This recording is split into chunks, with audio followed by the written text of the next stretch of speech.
Amigos, amigas, ¿cómo están? Filipo Beltrán, un placer saludarles en este día de información, 19 de agosto del año 2021.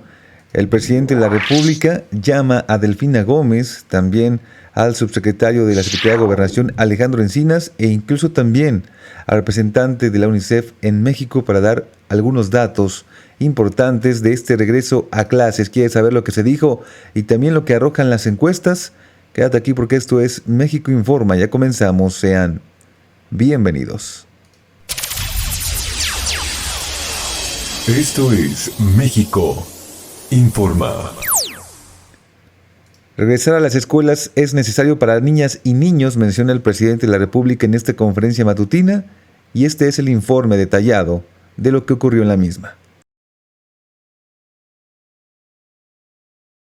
En atención a los trabajos que se han realizado precisamente para este regreso a nuestras escuelas, regreso a clases presenciales que hemos realizado a través de estos tiempos, quiero informar que si bien se tiene ya el proceso de trabajo con maestros, con maestras, con padres de familia, a los cuales quiero agradecer su participación en todas las acciones que a cada uno compete, así como también el trabajo con los gobiernos estatales, con algunos gobiernos municipales, y creo que hay una muy buena, hay una muy buena disposición de todos ellos, e insisto, una buena actitud hacia esta necesidad que tenemos y que es de verdad muy importante y prioritaria ese regreso para nuestros niños, niñas, jóvenes y adolescentes.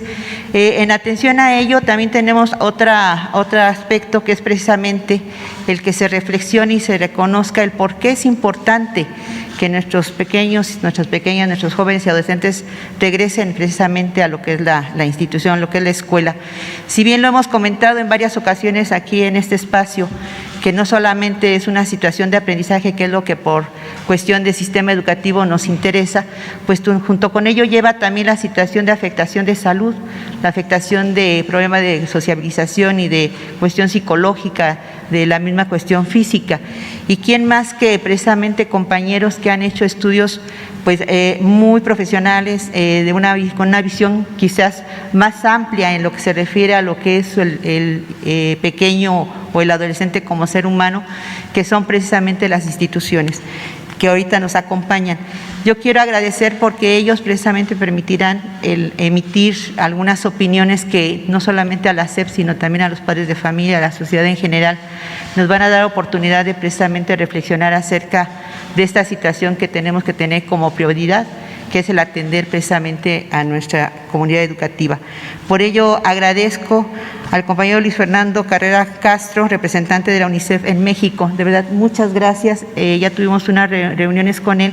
Vamos a trabajar de la mano y eso va a ser muy importante precisamente para fortalecer algunos aspectos que, si bien los hemos estado desarrollando, podemos todavía darle mayor atención y mayor cobertura a las acciones que podemos realizar.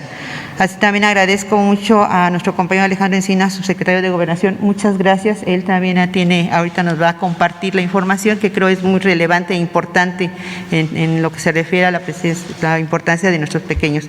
Y Nayeli Ramírez Hernández, que es precisamente también nuestra presidenta de la Comisión de Derechos Humanos de la Ciudad de México, y que ella hizo una consulta muy interesante sobre precisamente la cuestión infantil a través de lo que le llamó Caminito de la Escuela, y que nos ha precisamente servido de referencia a nosotros como Secretaría para dar algunas alternativas de acciones tendientes precisamente a esa atención a nuestra comunidad escolar. Por ello agradezco mucho y bueno, voy a ceder sin otro preámbulo la palabra para que nos puedan compartir sus experiencias y nos puedan compartir información que para nosotros y para la sociedad en general es muy valiosa. Muchas gracias. Mi nombre es Fernando Carrera, soy representante de UNICEF. Llegué el 3 de julio a México y vengo de otro gran país, Indonesia, un país de 270 millones de habitantes. Que los niños, niñas y adolescentes de México vuelvan a recibir clases presenciales. Este no es un desafío solo para México, hay que decirlo que debido a la pandemia se cerraron las escuelas en todo el mundo. No es solamente México el que cerró escuelas, fue todo el mundo el que lo hizo. Y todos los países han tenido que recorrer el camino complejo de cómo volver a abrir las escuelas, ¿no? Para darles números concretos, tenemos ya 1.000 millones de niños que están volviendo a las clases en todo el mundo y eso nos tiene muy contentos. Tenemos 750 millones de niños que están a punto de volver a clases, ¿sí? Y tenemos lamentablemente todavía 150 millones de niños que nunca han vuelto a clases desde hace 18 meses, clases presenciales. Lamentablemente México contribuye a una buena parte de esos 150 millones, casi 37 millones de esos 150 son aportados por México. Y la decisión del gobierno de México, de ustedes como sociedad, de comprometerse a un retorno seguro a las escuelas es sin duda alguna un acontecimiento importantísimo para los niños, las niñas de México, pero muy importante para el mundo y quiero destacarlo. Quiero decir que este gesto que está haciendo el gobierno de México de promover el retorno a clases es un gesto de valor mundial. En el mundo entero se está celebrando esta decisión y esto es muy importante porque hay experiencias internacionales a esta altura. Como decía, más de 1.000 millones de niños ya tenemos de vuelta en las clases presenciales en el mundo y debido a eso tenemos una oportunidad de poder aprender de otros países de cómo hacerlo de manera segura.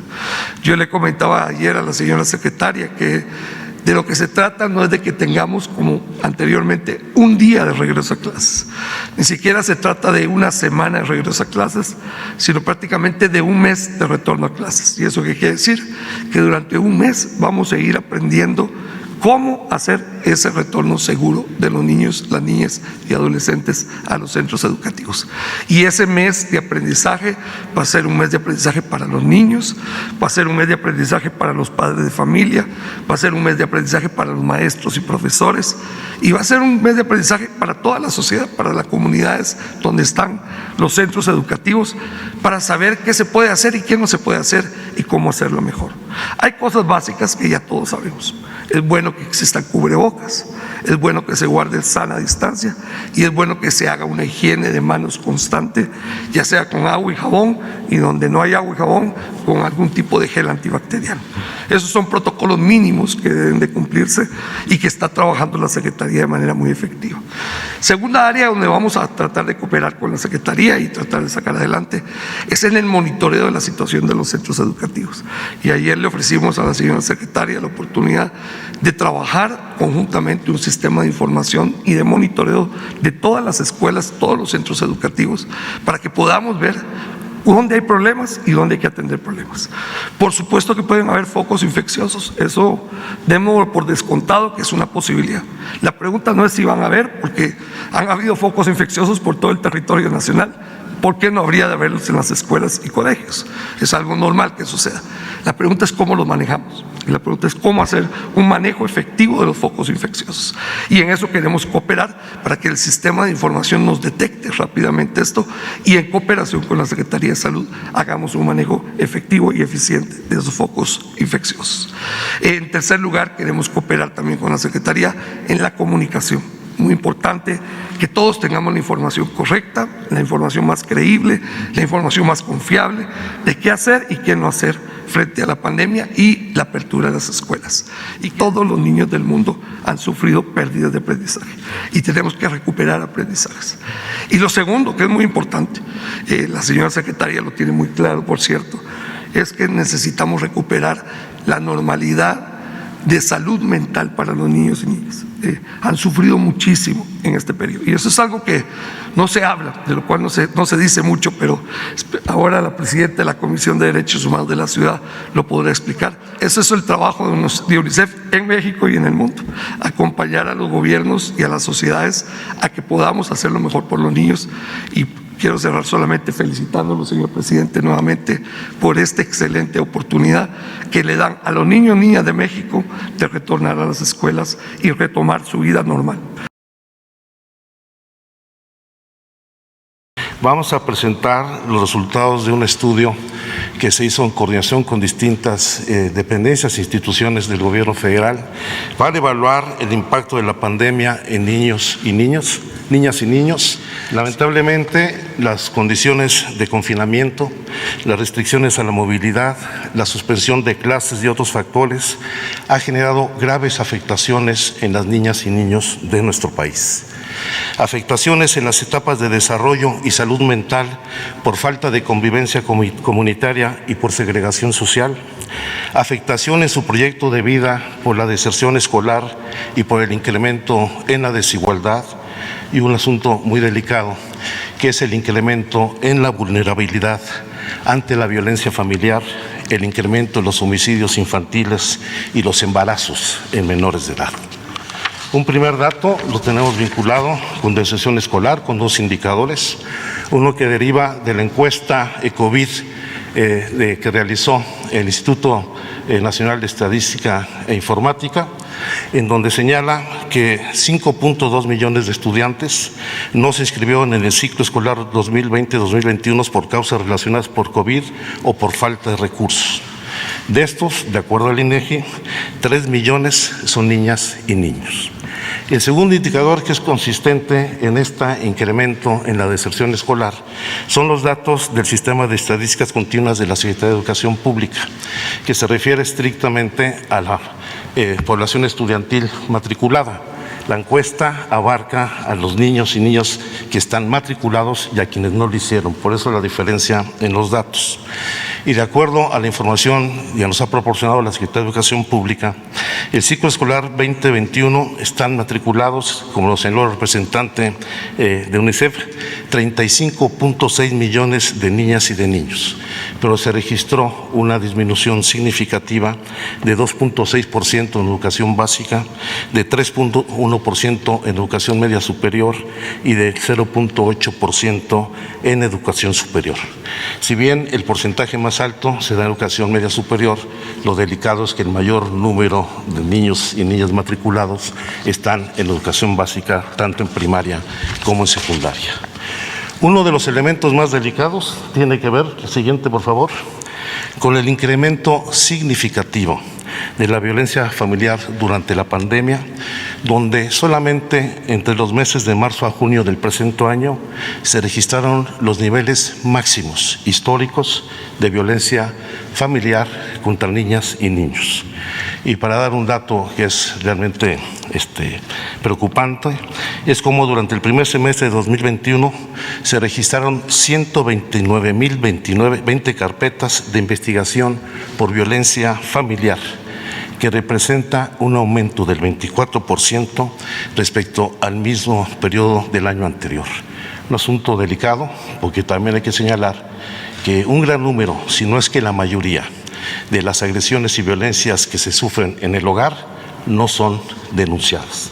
Y a pesar de ello, tenemos este incremento tan significativo.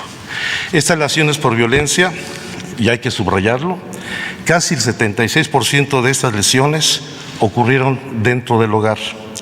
El 73% de los casos, la persona responsable de la agresión tenía algún parentesco con la víctima.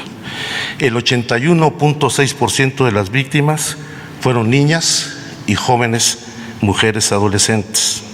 Y durante el primer semestre de 2021, los casos por parentesco alcanzaron el 66% y las niñas y adolescentes mujeres fueron las más violentadas dentro del hogar, con el 92.8% de agresiones vinculadas a violencia psicológica, violencia sexual, violencia física, abandono, negligencia y violencia de naturaleza económica.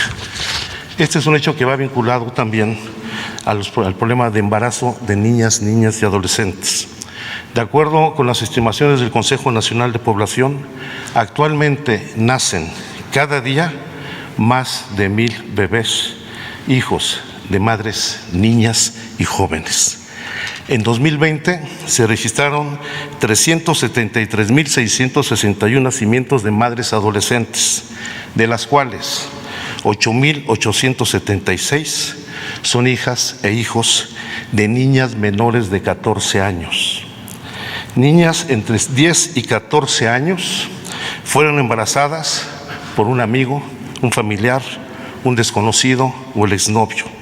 La mayoría de estos casos por violación sexual o por matrimonios arreglados, que son violaciones sexuales. Datos del Registro Nacional de Población nos dan cuenta que 4 de cada 100 nacimientos en la actualidad son de niñas madres menores de 17 años.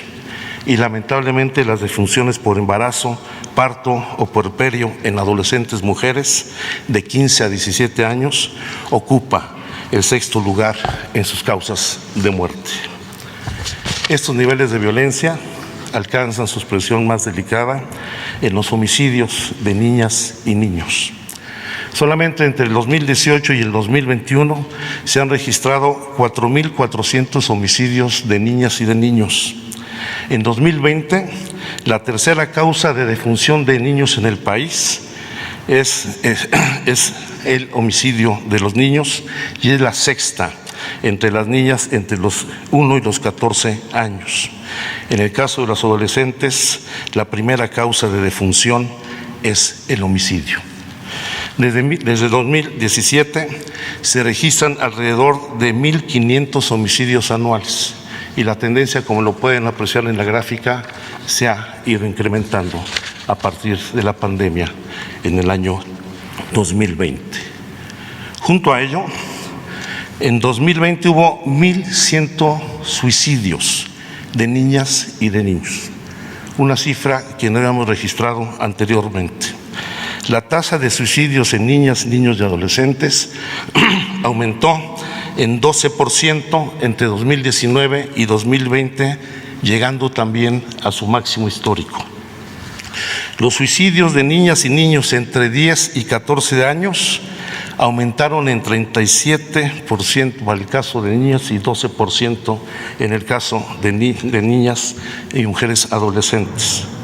Y lo más delicado, el pensamiento suicida en adolescentes aumentó del 5.1 al 6.9 de 2018 a 2020 y la conducta suicida se incrementó en adolescentes del 3.9 al 6% de 2018 a 2020. Y esto también ha impactado en el caso de la desaparición de menores de edad. Actualmente le tenemos registrados entre el 1 de enero de 2020 y el 10 de agosto 4.325 niñas y niños desaparecidos en México, 1.470 niñas y 2.853 niñas, el 66% de las desapariciones que se da fundamentalmente en adolescentes mujeres entre los 15 y los 17 años de edad, presumiblemente víctimas de la trata de personas. Y lamentablemente también en muchos casos el proxeneta tiene algún vínculo familiar o de parentesco con la víctima. Por eso, desde el ámbito de los derechos humanos y la protección del interés superior de los niños, consideramos urgente abrir los espacios de convivencia y educativos que permitan que las niñas y los niños comiencen a resarcir las afectaciones por el confinamiento. El regreso a clases, sin lugar a dudas, es una medida preventiva importantísima. Las escuelas son espacios de formación, pero también de convivencia que permiten incluso prevenir y detectar los otros tipos de violencia de que son objetos las niñas y los niños. Es necesario abrir los espacios públicos, las bibliotecas, los museos, las actividades deportivas, los cursos de verano, para fomentar este tipo de convivencia de la que han estado ausentes durante más de un año las niñas y los niños. Y junto con ello, tomar las medidas preventivas, lo decía el representante de UNICEF, la Secretaría de Educación, y hay que fortalecer las medidas preventivas sanitarias, incentivando el cuidado comunitario y el autocuidado de las niñas y niños. Hay que hacer una cultura de autocuidados en la niñez de nuestro país para evitar la propagación del virus. Es cuanto, señor presidente. Me permito compartir con ustedes los resultados de una consulta que realizó la Comisión de Derechos Humanos de la Ciudad de México a nivel nacional para niñas, niños y adolescentes. Este es el segundo ejercicio que realiza la Comisión de Participación Infantil durante la pandemia. El año pasado, en el mes de finales de mayo, principios de junio, realizamos una consulta que se llamó Infancias Encerradas. En ese entonces, esta consulta que nos sirvió para desarrollar una serie de acciones que precisamente tenían que ver con lo que empezaba a dibujarse con apenas 2 meses de confinamiento, de encierro de los niñas y niños, y que tenía que ver con el impacto en la salud mental, en la salud, sobre todo en las partes de convivencia de la población infantil. Quiero regresar a la escuela, eso era la pregunta, y 7 de cada 10 nos dijeron sí, sí quiero. 2 de cada 10 nos dijeron que no, y 1 de cada 10 no sabía si quería regresar o no, estaba indeciso. Si nosotros analizamos por nivel educativo, los niños y las niñas de primaria son los que más quieren regresar. Y los que menos quieren regresar, en menor proporción, no es que no, si tienen de todos modos proporción mayoritaria, son los adolescentes de educación media superior. ¿Qué les hace feliz de regresar a la escuela? Les preguntamos. Y al 48% les hace feliz estar con sus amigas y sus amigos. Al 37% entender mejor lo que se les enseña. Al 26% que le den clases sus maestros o maestras, y al 22% lo que les hace feliz, tan simple y llanamente, es salir de casa. Les preguntamos también qué les preocupaba de volver a la escuela, y la mitad nos dice que las personas que estén en la escuela no usen cubrebocas. El 28% que vuelvan a cerrar la escuela. A otro 28% que ellos o cualquier otra persona se enferme de coronavirus, y al 18% no poder abrazar a sus amigos y a sus amigas. Rápidamente, los dibujos que recibimos en un análisis que tiene que ver con el tipo de trazo, cómo se dibujaban, básicamente representan alegría. Se ven y se dibujan jugando entre ellos, hacen referencia mucho a actividades lúdicas al aire libre. La mayoría de ellos se dibuja con tapabocas, ¿no? Y hacen mucha alusión a actividades de autocuidado. Las consultas que tuvimos con niñas y niños eran consistentes con la encuesta y los dibujos, ¿no? Había más felicidad, emoción, ¿no?, que otro tipo de sentimientos. La expectativa de ver compañeros, de ver maestros emocionados, y sobre todo la parte de estrategias de autocuidado muy presentes en la visión de estos niños pequeños. No podemos hablar de comunidad escolar y no podemos hablar de la escuela si no hablamos de todos los que están involucrados en la comunidad escolar. Y esta discusión se ha dado en muchos terrenos, dejando a un lado a quienes son un actor protagónico del regreso a clases, que son las niñas, los niños y los adolescentes. No hay una discusión si se regresa o no. Yo creo que los datos son contundentes. Hay que regresar. Lo que tenemos que hacer es ver cómo regresamos. Muchas gracias. Soy Filipo Beltrán con este resumen de noticias. Si te gusta la información, considera suscribirte, activa la campanita y también te invitamos a las redes sociales que aparecen en pantalla. Recuerda que un México informado siempre es un México mejor. Seguiremos informando a lo largo del día, así que gracias por tu confianza. Si aún no te has suscrito al canal, considera hacerlo. También nos ayudas bastante si le das like a este y todos nuestros videos. Y nuevamente, gracias por toda tu confianza. Nos vemos a la próxima. Que estés muy bien. Bye bye.